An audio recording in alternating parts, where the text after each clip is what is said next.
Christmas. Jeremiad, welcome, one and all.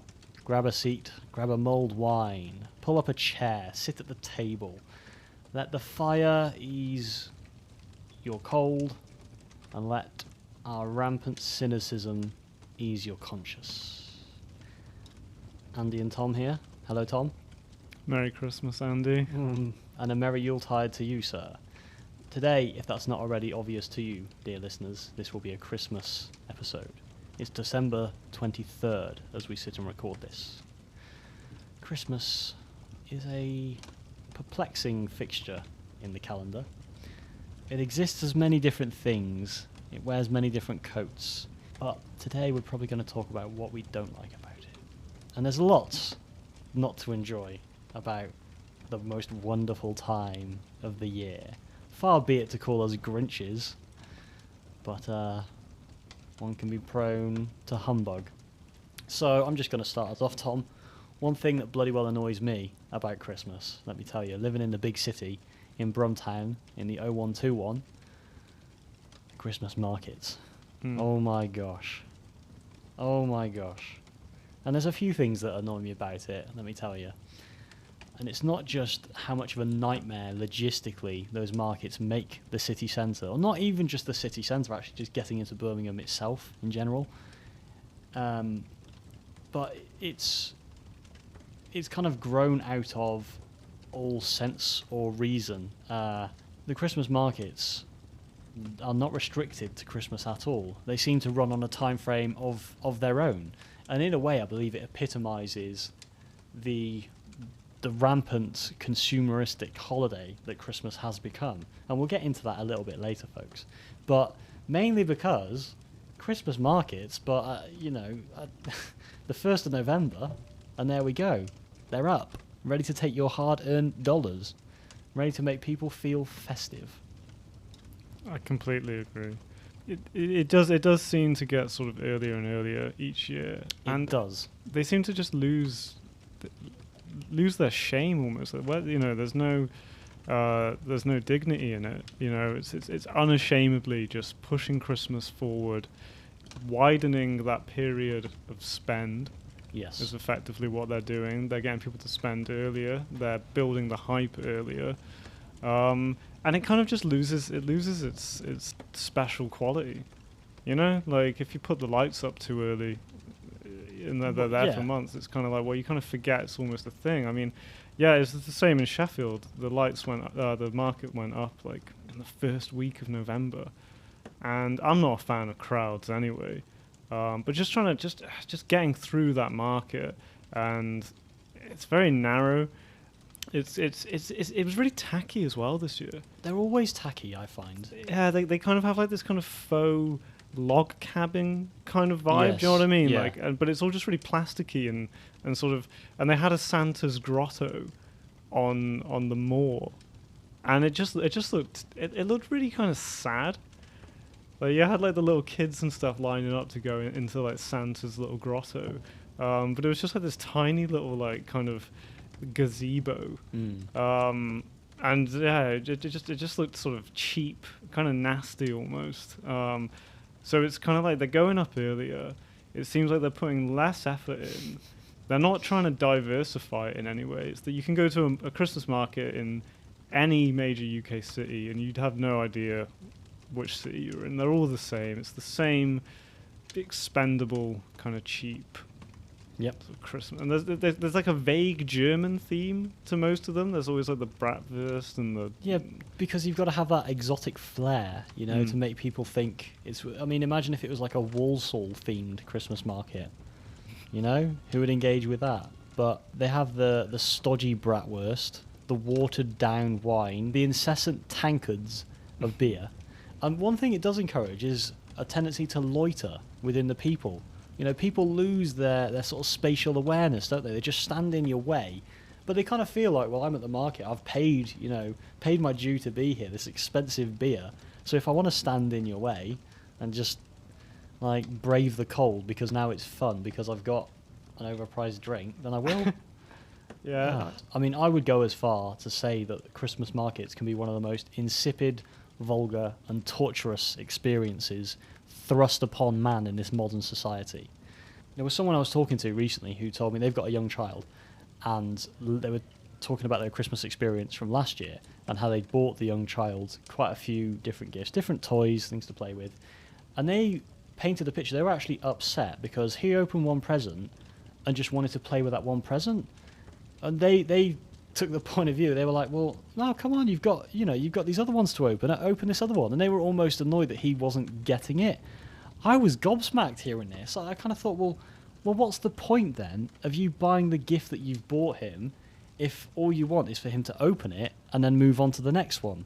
Well, I see it as potentially very damaging, on the individual, but then also on the society as a whole, if that's to be the consensus. Yeah. Well, it's like the Grinch says, the avarice never ends. The famous prophet. It is just this kind of like more and more, isn't it? You know, it's an appetite. Never mind the Christmas meal, where we all sit there and eat bread sauce until our socks fall off. Nothing is ever enough. Ironically, sort of the more you kind of focus on the material aspect, and the emptier you'll feel at the end of it. If you just have I think it's nicer to have just sort of one or two thoughtful gifts that kind of mean a bit of something than just sort of 20 kind of empty, useless things that you'll use a couple of times, get bored of, and then send to a charity shop. You know? Yeah. But that's it. It's just that it is like this kind of society's unquenchable sort of desire just for things. So we're so materialistic now.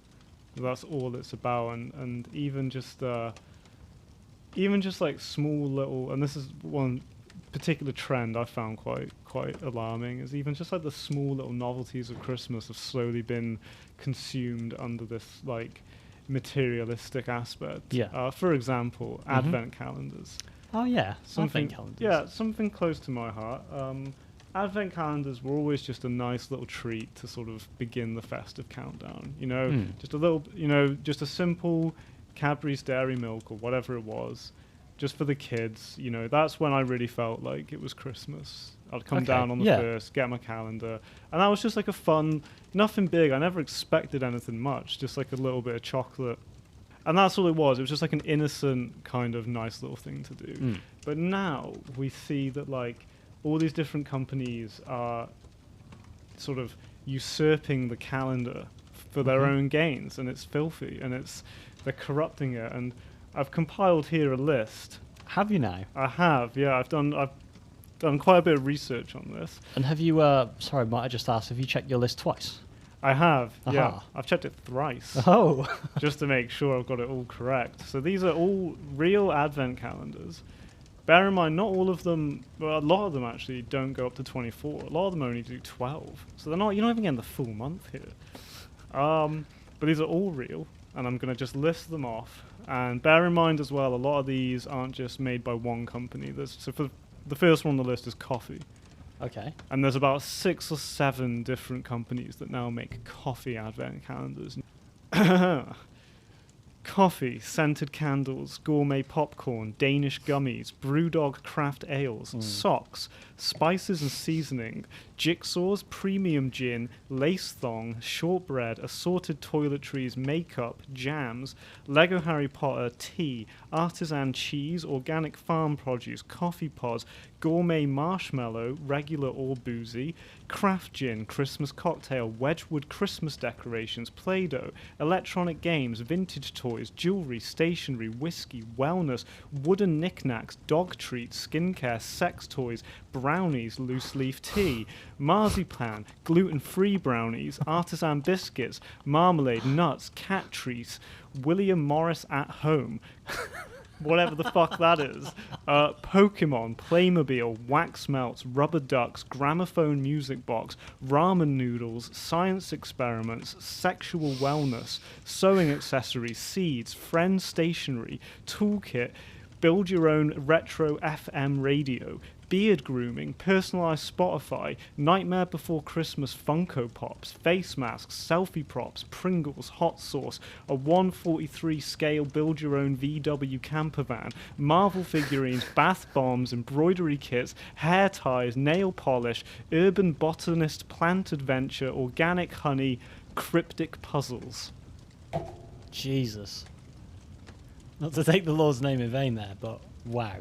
And That's incredible.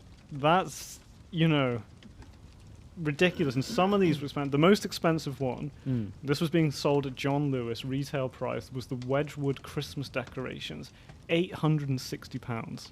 No. Seriously? 860. When I was doing this list, it was about 2 weeks into December, so it was down to 600. What a And steal! Did you get one or two?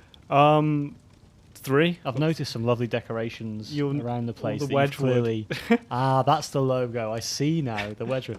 Yeah, That they is- sucked me in. That is astounding. It just makes me a bit sick that, like I say, this sort of nice little thing for the kids Yep. has now just again become part of this way to just sell more and more produce. Well, what emanates to me from that list is that very little of those are actually oriented towards children. The adult is the market, and especially when you're talking about the Wedgwood £800+ advent calendar. You tell me, Andy, when you were 8 years old, you wouldn't have wanted to come down on the 1st of December and have that Wedgwood decorations, or what about the sexual wellness or artisan cheeses? No, come on, every kid's dream. It's incredible that every single personality type and unique human persona is now catered for, is categorized, pigeonholed, and catered for by the corporatocracy. Isn't that wonderful and systemic of the disenfranchised dystopia that we live in? And this is it, people. Brilliant. Like, how can a list like that? Christmas, in a way, it does represent the very worst of these tendencies. Everything's ramped up and heightened. I thought it was, I think your point about it kind of being more towards adults is interesting, because that, Yeah. I suppose, that's the big gap in the market, because advent calendars is more of a thing you do as a kid, Traditionally. So how can we get the adults on board? Exactly. And you do like a lot of the ones, the alcoholic ones particularly, like the sort of craft ales or the gin, I think whiskey and things like that. And it's what it also does as well is it keeps you consuming All the the way time. up to Christmas, doesn't Yeah. it? It's almost like micro-dosing It's exactly that. Yeah. consumption, isn't it? It's Yeah. kind of like you get that little thing each day, that little feeling. It's that little moment of just gratification that lasts for about 20 seconds. You hang up your expensive Wedgwood decoration, and then it's over, and then you're empty again. And that's what it is, and it just keeps you going. It keeps you in this consumerist mindset for a whole month, all the way up until the big day. So there's something quite twisted about the whole thing with advent calendars there, and I don't like it. That is just an astonishing list. Yeah. Thank you very much for your research. I hope it wasn't too damaging to actually survey and note down all these. I think it would have driven me to ruin a little bit. It might have actually driven me to think, God, I need a craft beer. Also, the quite blasphemous science experiment kit. It was kind of do-at-home science kit. I mean, ooh. That's an interesting one, yeah, because ultimately, what is Christmas? It's a religious festival, right? It's about the birth of our Lord and Savior Jesus Christ. Or is it? That's an interesting point, Andy, because was Jesus actually born in December? I don't know, pal. I wasn't there. Were you there? I wasn't there, no. Perhaps in a past life. If you were to guess, right, out of the list you've reeled off, what do you think Jesus would have been partial to? What would Jesus As a bit of a have gone digression. for? I'll have to. I mean, it's a big list.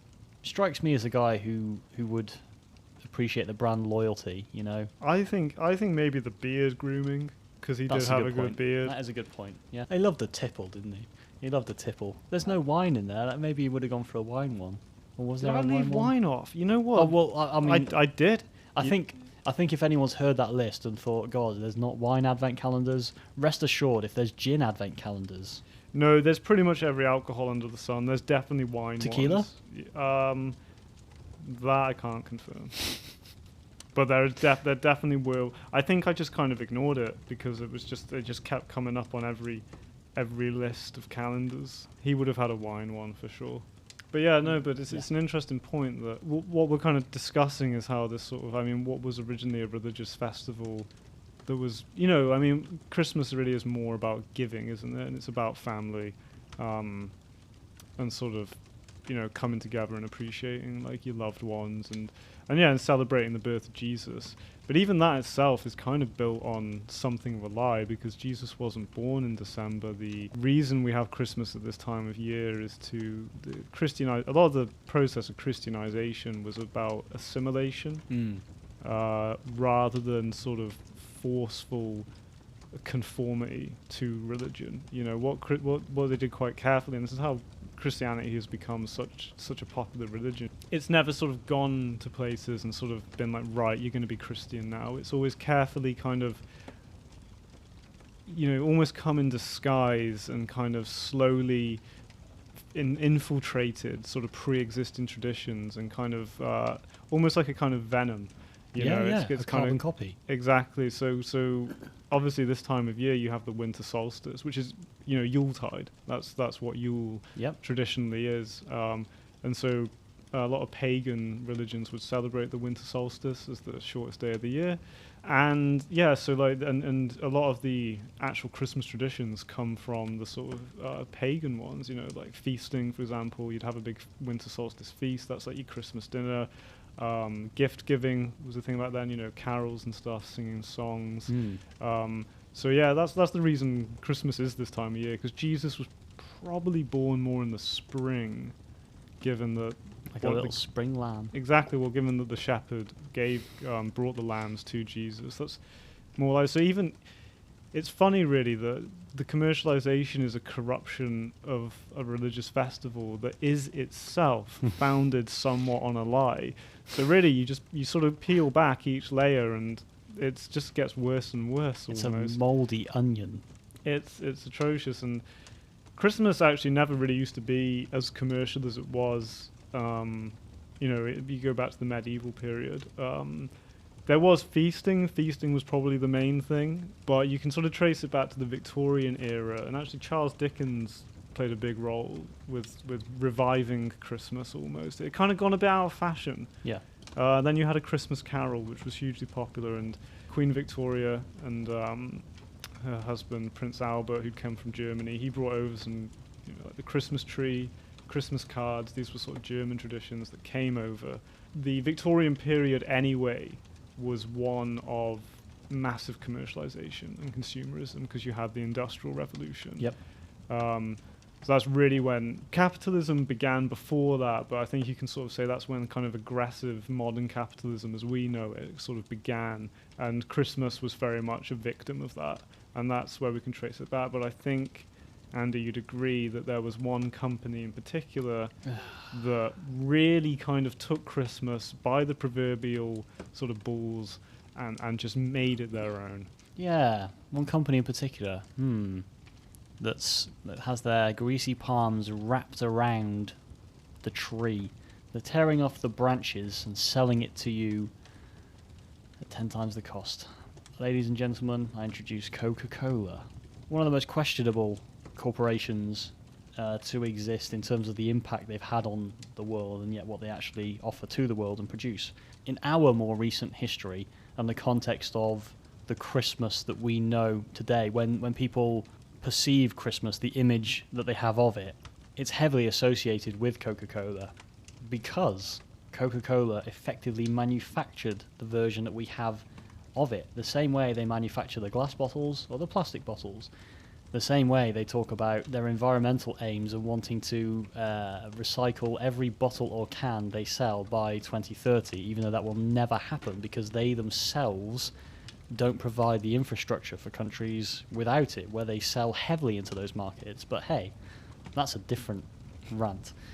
Back in the 1930s, a little bit before our time, just a little, Coca-Cola had a bit of a brainstorm around the marketing department. They kind of thought, our drink doesn't really sell very well around the holiday period during the winter months. Yeah, I wonder why. A cold, fizzy beverage in winter. Who would want to drink that? So they thought, how can we weed ourselves in? How can we become the festering rot that you're incapable of tearing out of the ground? And what they did was they came up with a remarkable advertising campaign. They depicted a different Santa, a friendlier Santa Claus, a Santa moulded in their image with the plump elderly man, the red costume that you see this day and age, and it was probably one of the most effective marketing strategies or schemes this world has ever seen. I mean, I would even go as far as saying that by associating their marketing with Santa Claus in their adverts, Coca-Cola strategically began to own the holiday season. I think typically you'd struggle to think of Christmas without Coca-Cola, but it's clever because it's innocuous, because you wouldn't necessarily make that association straight away. You wouldn't think Christmas and the beverage, but you think of their Santa. And their Santa, how often has he been depicted drinking, throwing back an ice cold, refreshing beverage? And in this one brilliant and undoubtedly portentous marketing move, transformed Coca-Cola from a mere beverage into a symbol of cheer, unity, and goodwill, and therefore became a tradition as eagerly anticipated as Christmas itself. And you think of the modern iteration, and the one biggest telltale sign, people will genuinely say that Christmas for them begins when they see that advert, don't they? And you know what advert I'm talking about.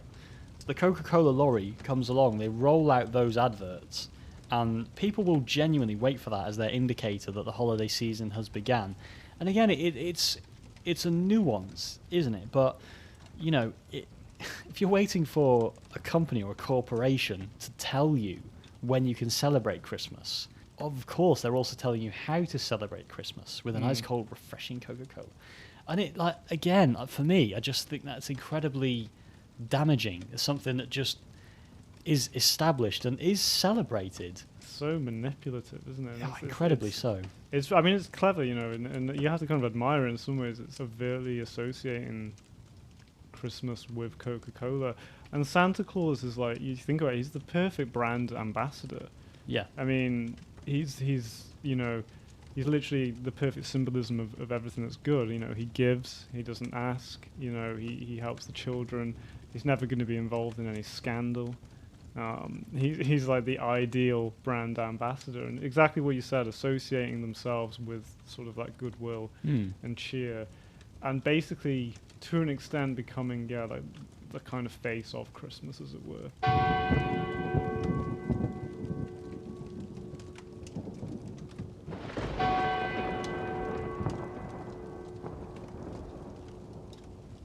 It's interesting you mentioned Santa Claus. I have here a lament, a list of woes that sort of directly relates to Santa himself, or Father Christmas, if you will. Excellent. And just sort of encapsulates, I think, the general theme of Christmas. So if you'd be happy for me to please, Tom, the table is yours. This is my little lament for what has happened. Lay it on me. Sacred Festival. Okay. Shriveled and sick does old Saint Nick lie at the footsteps of doom. He is pale and cold, frail and old. The North Pole hath become his tomb. Like a wraith he lies, his eyes almost blind. Why, God, why, he cries, as he looks to the skies. The arrows of death through the grey cloud flies. Whistling wind, ever doubling sin, swoops in and sucks his soul. Thinner and thinner you bite into your dinner, and your turkey is nothing but coal. Ash and dust, greed and lust, our avarice has broken his spirit, and with it goes those ho-ho-hos. No, I cannot hear it. The bells do not chime, no time do I find. Rudolph is broken and lame. To the abattoir he is sent to be carved and rent into dear velvet and game. More and more did we ask for, and never did we think. Consumeth and discard your social charade, bucks fizz fetched up in the sink. The pits of hell swell with our fell gluttony and desires, and higher the fires of Lucifer's pyres rise to break the crust. The North Pole doth melt, Santa's anguish doth felt, his blood was our lust, and now his corpse lies outstretched, etched into the snow, crucified by demand, and the serpent's venom bled unto the vellum, no ink nor wicked hand. The lists were too long for the elven throng, who could not manufacture such treasures, yet for granted we took, our wisdom forsook, our wants given over to pleasures. The red hat now lies flat atop the casket, his buckles and boots thereto. We failed his kindness, blinded by geysers of the devil's evil crew. We now lay to rest, he who was blessed, into the cold, frozen ground. Let us consider less, not bigger, next time Yuletide cometh around.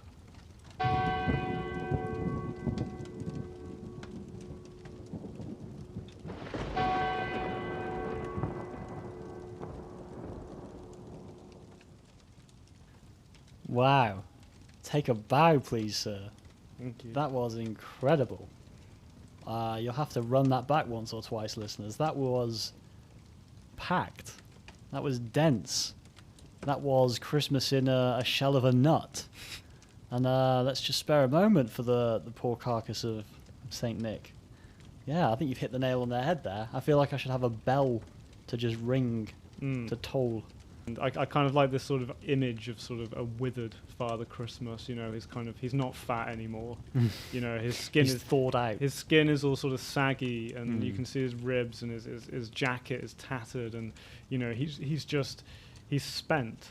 He's just utterly spent, and the elves are just unhappy, and the reindeer are dying, and it's sort of like this.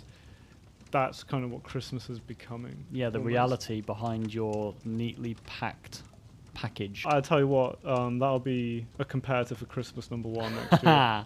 Yeah. That'll be, I know this one obviously it's wham, wham, wham, wham, wham, Oh no. wham. Get the bucket. But yeah, that's Tom with Jeremiad for Christmas number 1 next year. Let's make that happen. Let's do it, people. Back the pledge. In return, you can actually get. We've literally just designed this incredible advent calendar that you can purchase for £3,000 per door. You get the ashes of a burnt sock in one, maybe. You'd get some like gone off eggnog that was just let spoil, because that's what Christmas is. It's just spoiled.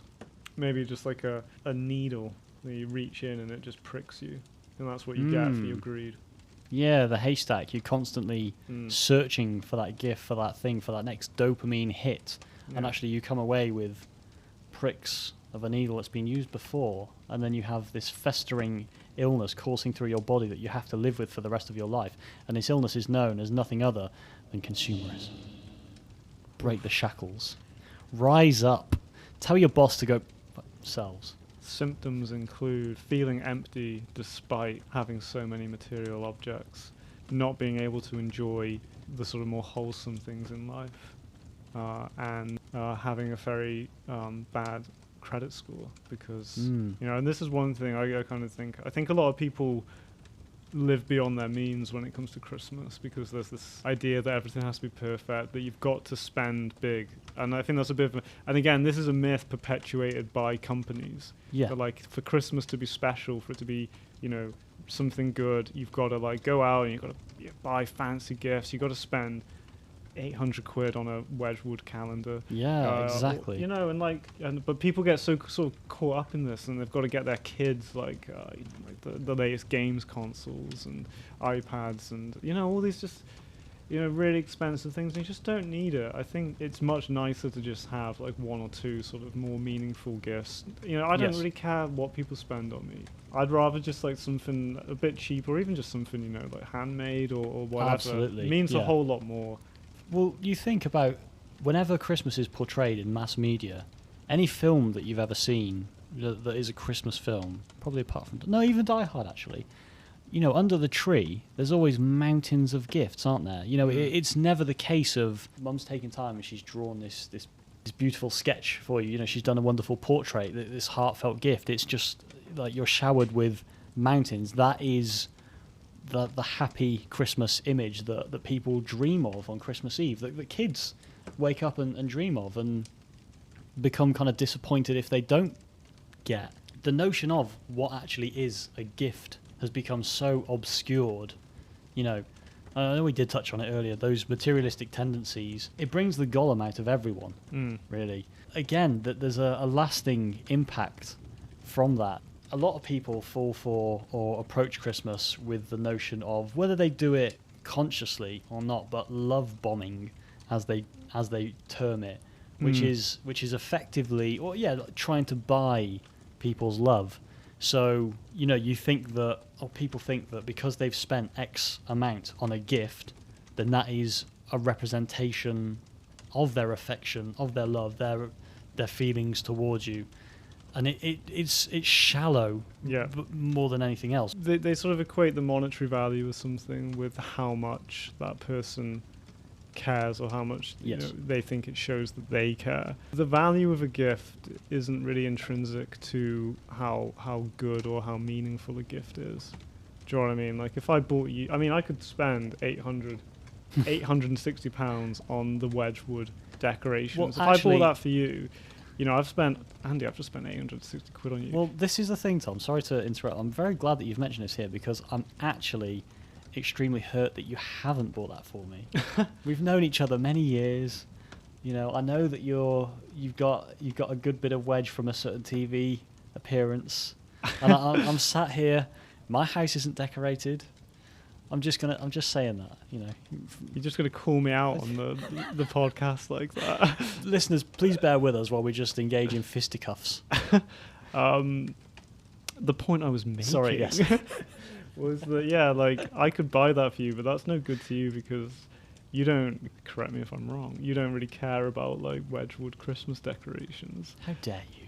It's thoughtless in a way. So and I think people just kind of have got a bit caught up in that, and is that society's fault, or is that a precedent that has been set by, you know, sort of corporations that, you know, profit from Christmas? But I can still see the good in Christmas. I think particularly during it helps people get through the winter months. I think it does bring a bit of cheer, brings a good boost to the economy as well. The little Christmas boost, and it's just nice to be at home with your family if you've got one. I know, and I appreciate it's also a difficult time of year for people as well, because you know, if you don't have a family or if you've lost someone or something. But maybe I would just encourage people to have a slightly more modest Christmas. Yeah. And even if you're not, I'm not religious. I don't believe in the religious aspect. I think Christmas has probably transcended beyond that now. It is more of a social, cultural phenomenon than a strictly religious one. I don't really believe in this notion that you have to be Christian to celebrate it. I'd love to know, out of the percentage of people that do celebrate Christmas, how many of them would actively claim, yes, I am that religious, yes, I am of Christian faith.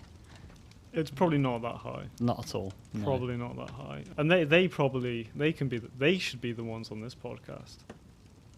The real Christians, the real naysayers, and tell us all that we're a bunch of sinners and we're going to go to hell, but fuck them. We're going to do it. Yeah, we're doing it for you, lads. Don't worry. No, I agree. Yeah, it's a nice heartfelt message. It's about the simple pleasures, isn't it? 100%. It's exactly that. You know, forget the tinsel coating your eyes, forget the pixelization, and the expense for the sake of it. See a friend, toast with your family, walk the dog, wear a scarf. That's probably the most wholesome thing you've said on this whole show. Yeah, I kind of feel weird now after that. Yeah, I didn't like it. I need to either. cleanse. Yeah. Yeah. Do you have more cynicism? Do you have one of those craft gins lying around?